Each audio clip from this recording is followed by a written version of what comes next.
So we're going to jump in here with some questions, and I'll start this off with just your perspectives overall on what makes Greater Des Moines, our region, unique in terms of collaboration. Joe Christine, you bring a great perspective because you are relatively newer to our region, comparatively to Kathryn, who we are so glad has basically been here, at least with Mid-Am, for over 30 years, as she just noted. So what are your perspectives in terms of Greater Des Moines, our regional collaboration, and what makes us unique? Joe Christine, let's start with you.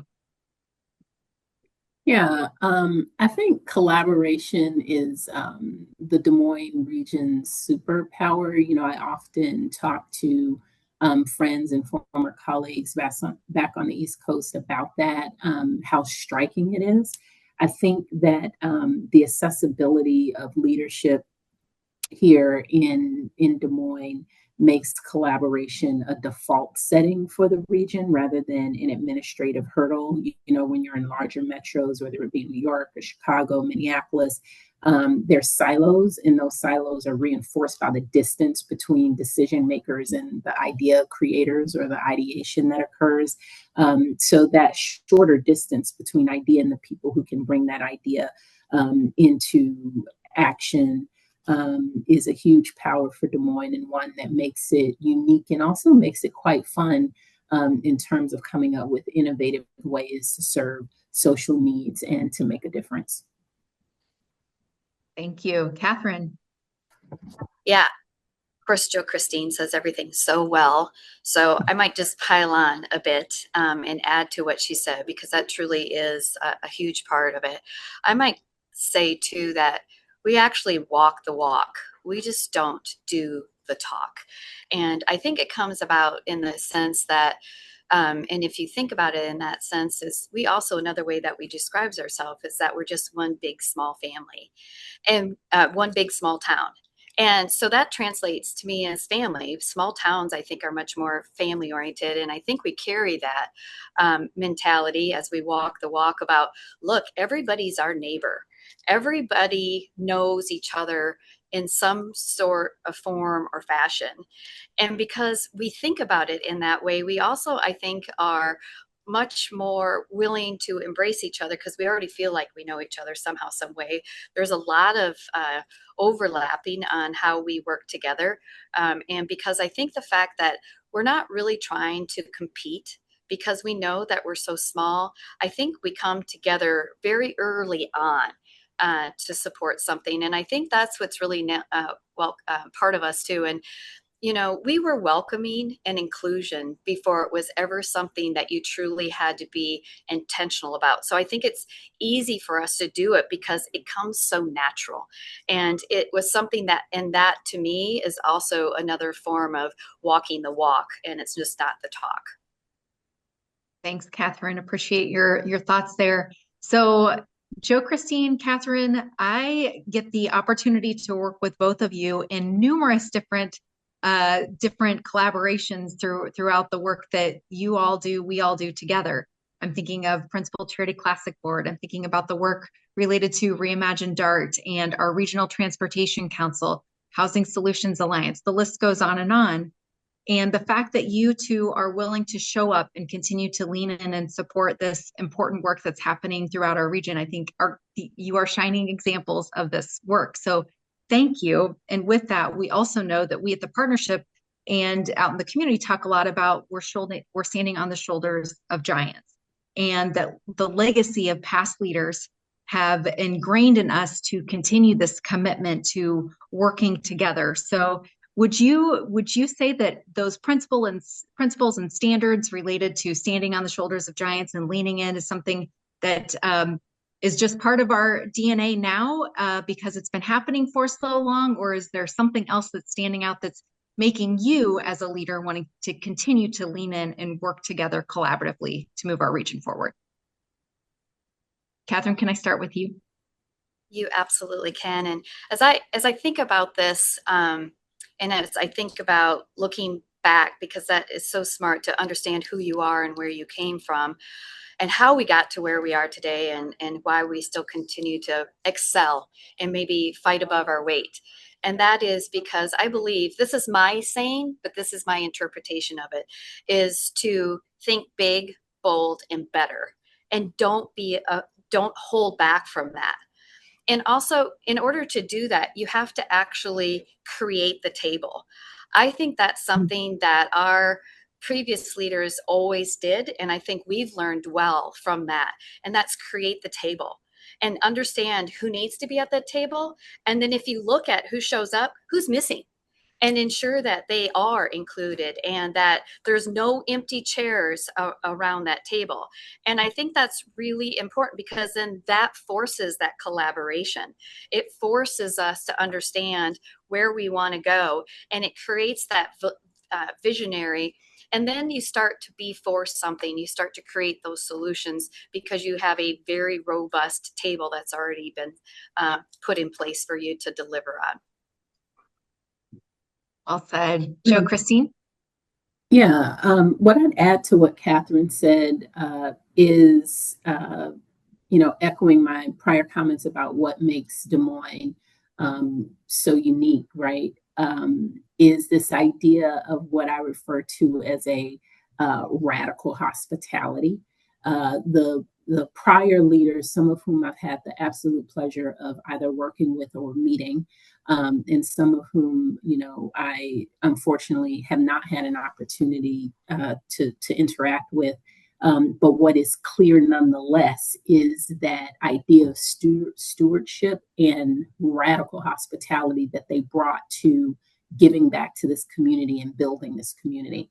I endeavor to use that to refine and soften my East Coast corners and edges, but also to ensure that in the work that I do on behalf of Principal and Principal Foundation is to, like Kathryn said, make sure there's a table, but make sure that the table is longer and not taller as we make progress, right? So there's more room created with the lengthening of that table for additional inclusion.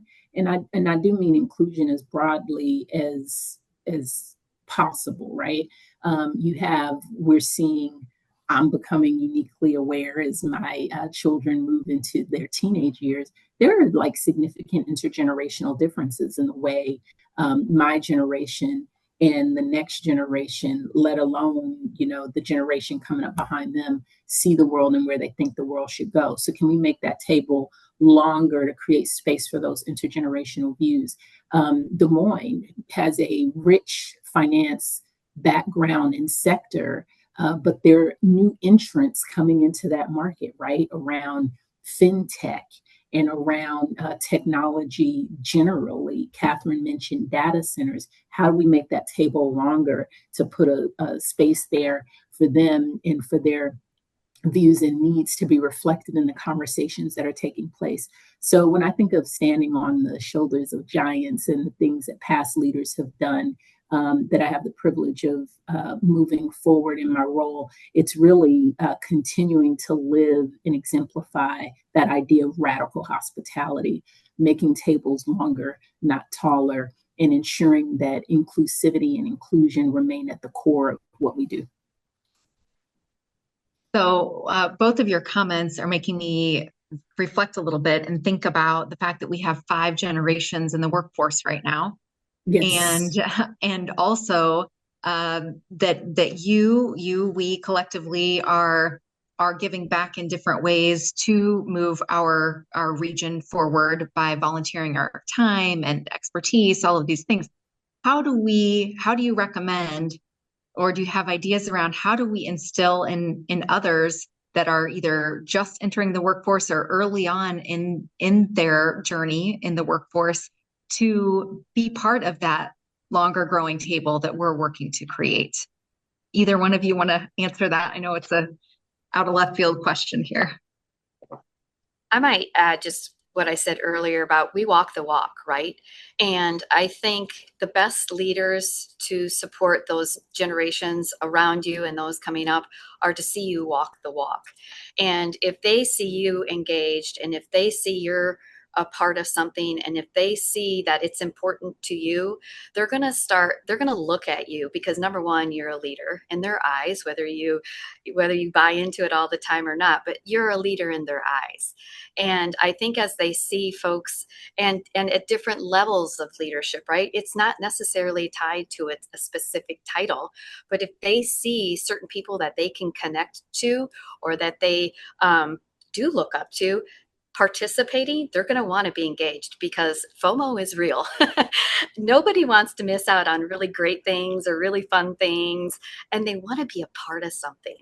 And that is so cool too. Here is everybody's going to be asked to be a part of something. It's almost you get to pick. And I think that's another way of making sure that table is long and is available to folks. And I think we're really, really good at doing that. And the variety is for the choosing. Thank you. Yeah, I have two paths to answer that question. One, if I'm wearing my professional hat, my leader hat, I'd say teaching the more junior members of my team, folks that I run into within the walls of principal or in professional circles, right? The idea of stakeholder management. What makes stakeholder management work is the idea of civility, right? It is listening first, building trust, endeavoring to find ways for everyone to leave either mutually satisfied or mutually dissatisfied, but not feeling like anyone got the best of another, right? So that's really about an intentional practice of acknowledging the inherent dignity and worth of those you are dealing with, whether you agree with them or not, and then finding a way to get to a helpful resolution that moves folks forward and ultimately leads to the lengthening of that table. So stakeholder management, and there, if they were to take that term and throw that sucker into Google, they'll find helpful articles written by consultants and academics and all that around how they can do that. When I'm wearing my mother hat or my personal coaching hat, what I like to lean into is that idea of civility and that idea of recognizing that every human is matter, literally matter in a scientific word, and therefore they matter, right? And if you approach them with that perspective, one, you are more likely to be civil because you want your matter to them, right? And you're more likely to get that when they feel like you are giving that to them, right? People who like other people want to be helpful to them. So being likable, not necessarily lovable, but likable is important. And to do that, to send that message, to have that vibe and that energy, you do have to approach people with that acknowledgement that they matter, that they have value, and that there's dignity in their beliefs and in their presence, again, whether you agree with them or not. Thank you. Appreciate both of you and your comments. Another question for you is, how have you seen our ability to collaborate lead to success on major projects and initiatives? And if you have an example, feel free to share. Jo Christine, can we start with you? Yeah, this might seem like a strange example to lean into, but it would have to be the Principal Charity Classic. For those who are on the call or on the webinar who are unfamiliar with it, it's a PGA Champions Tour tournament that occurs in Des Moines every year. This year marks the 20th year that Principal, the corporation, has been the title sponsor for the tournament. And yes, it's great golf in the Midwest, right?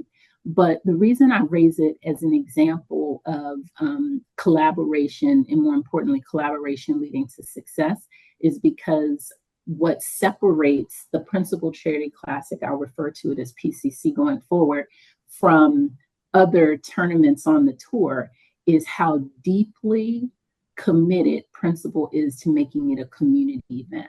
If you look at the board that governs PCC, it is a cross-section of companies that support the tournament and other community organizations that have a role. When you look at who the beneficiaries of the tournament are, there are named tournament charity partners who receive a portion of the proceeds from it from the tournament each year, helping to drive their mission, which is a statewide mission. And then last, when you look at who comes out, I wouldn't say that we reach the every man's tournament level of the waste management tournament that takes place, which is just, iconic in what it does.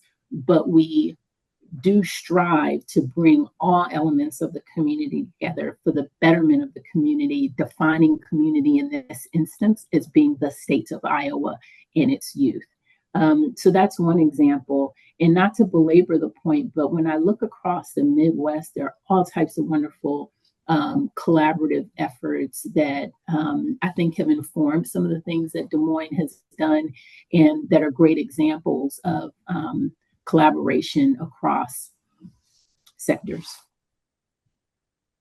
Thank you. Kathryn, anything you'd like to add? Yeah, I might go a little bit more traditional just to talk about how public and private come together. And when you dream big and you think big, bold, and better comes to life. And that would be through what is now known as the KC Center and the Downtown Hotel. Back in the day, we didn't have either.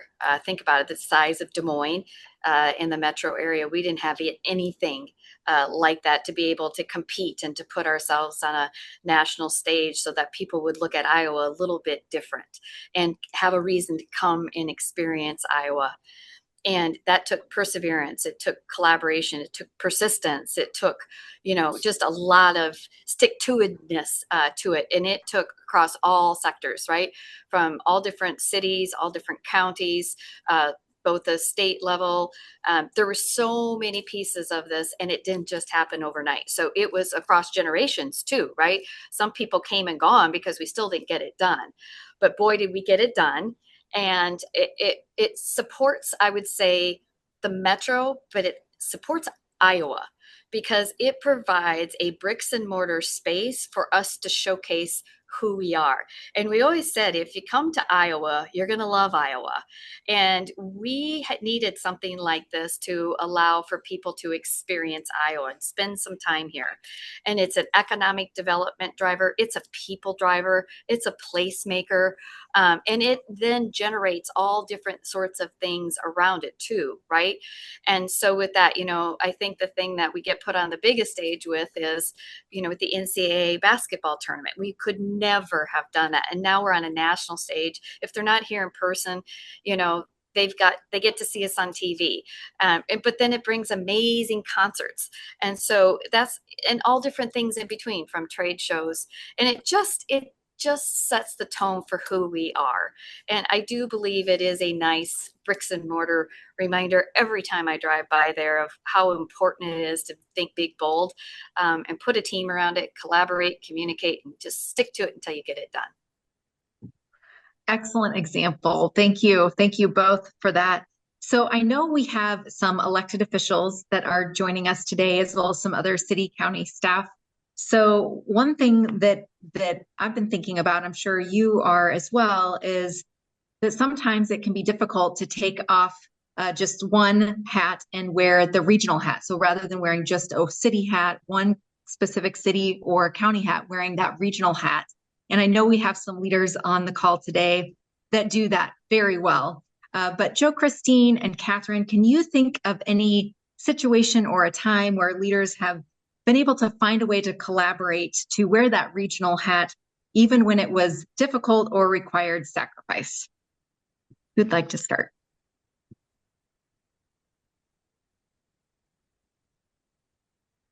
I can start, but I'm not going to say that there's a lot of sacrifice because we're so small that we can't compete against anybody if we don't collaborate, right? We just don't.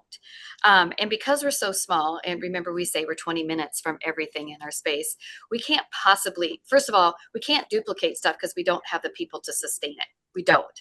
And we're also so small in the sense that we're right next door. So why would you need two KC centers.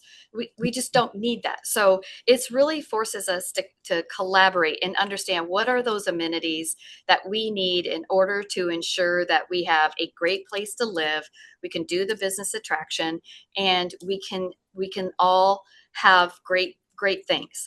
And so to me, the list is endless. I start with the KC Center, but then I think about the Science Center, Principal Riverwalk, Easter Lake.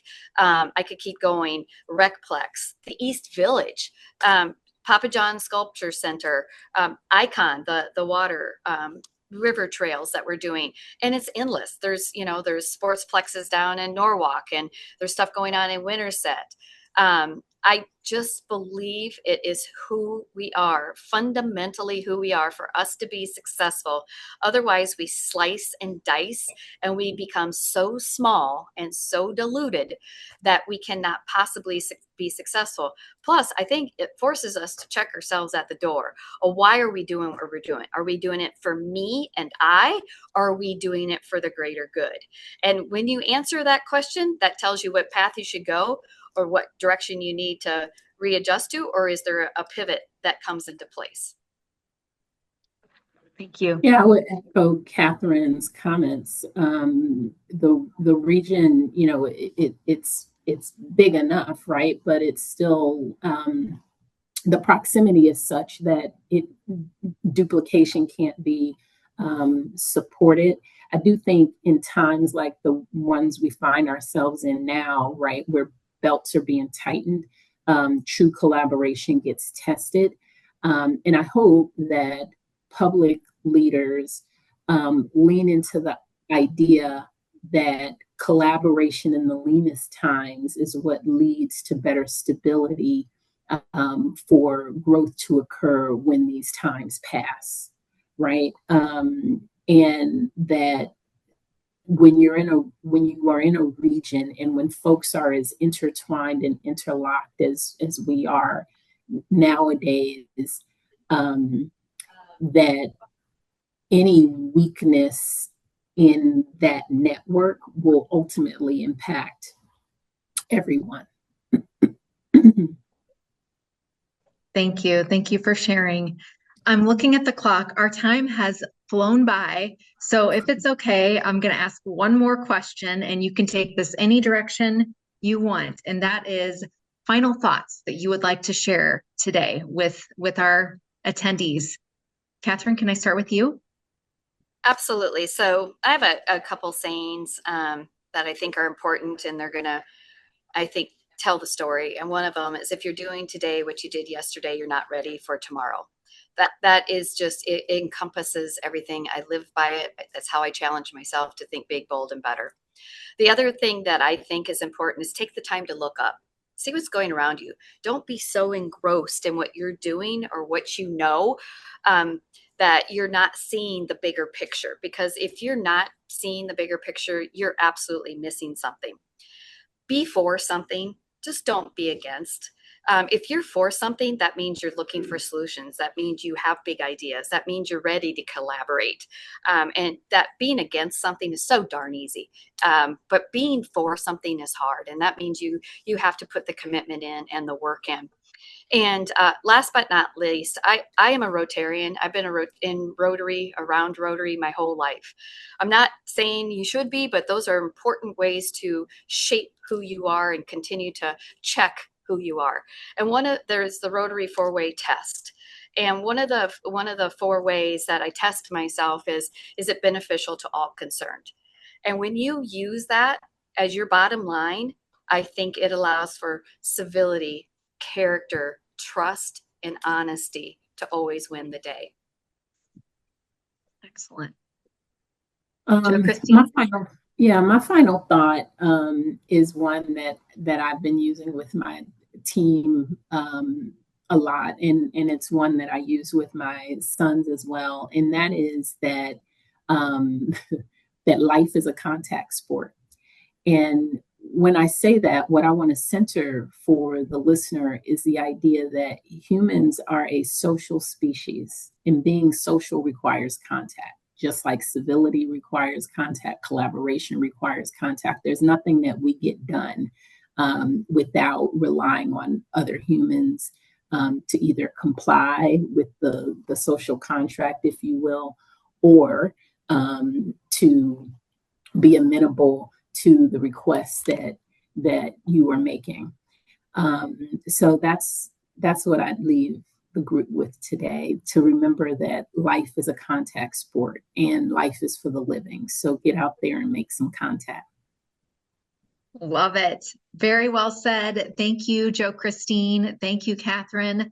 Thank you, Scott, for this opportunity for us to share some great leaders' perspectives.